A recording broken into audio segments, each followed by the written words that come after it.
Samahan niyo kami, bumili kami ng kape dito sa Mahogany, Tagaytay.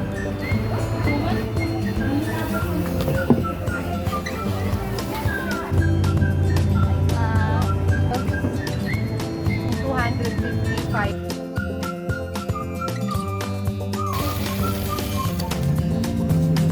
Talaga? Ito, matamis na lang.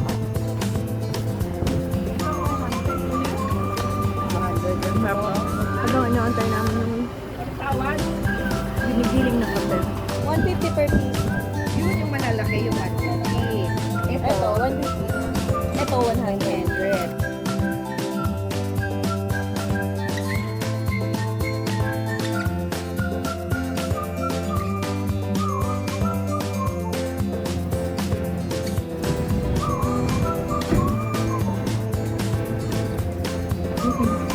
Matamis.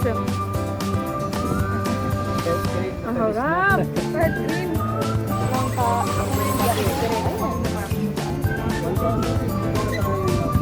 $1,054 sis. Yan, hindi na yan magmagaya. Doble na. Prepare para isa pesos na fruitcake. Pak! Aura! Pak! Aura ang mga gutom.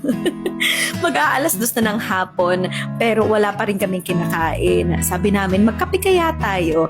Pero ang ending, napunta kami sa Dahon at Mesa. Katapat lang kasi siya kung saan kami nakatira. Actually, ako lang pala yung nakikitira kasi yung kasama ko guys, siya yung may-ari nung place kung nasaan kami dyan sa Tagaytay. Huwag niyong sasabihin ha, sikreto lang natin to.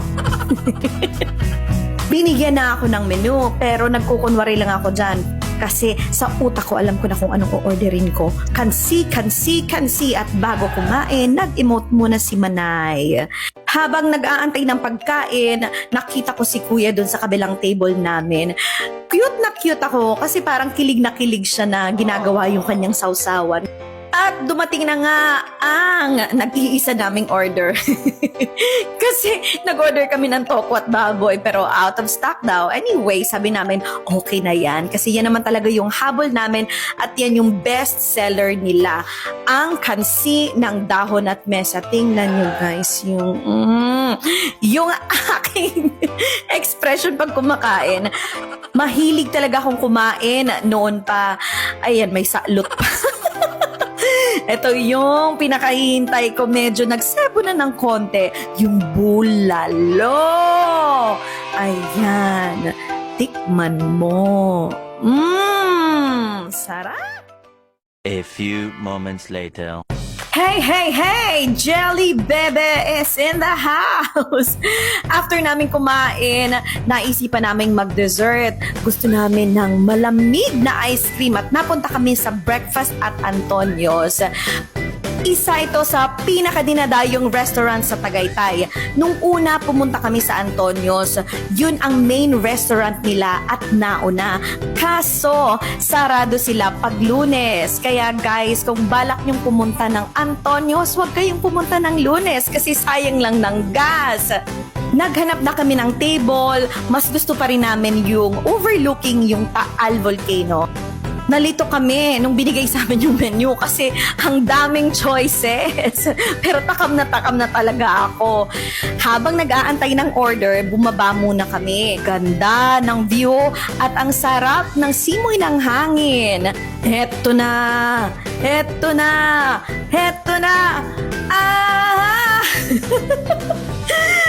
Kinikilig yung mga kaibigan ko kasi lahat kami nagki-crave ng sweets. Yung in-order namin, frozen hot chocolate sundae at fresh strawberry sundae. Craving satisfied talaga at sure na babalikan ko ito lalo na ngayon. Mainit-init na dito sa Pilipinas. The heat is on in Manila. Not in Saigon, but in Manila. Bigla akong naging paparazzi ngayon kasi nakita ko ang isa sa mga diyosa sa Pilipinas, si Miss Christine Hermosa at napakaganda niya talaga. At yung kasama ko, hindi niya pala namalayan na nakasalubong niya na. At dito nagtatapos ang akin food vlog. Sa susunod ulit.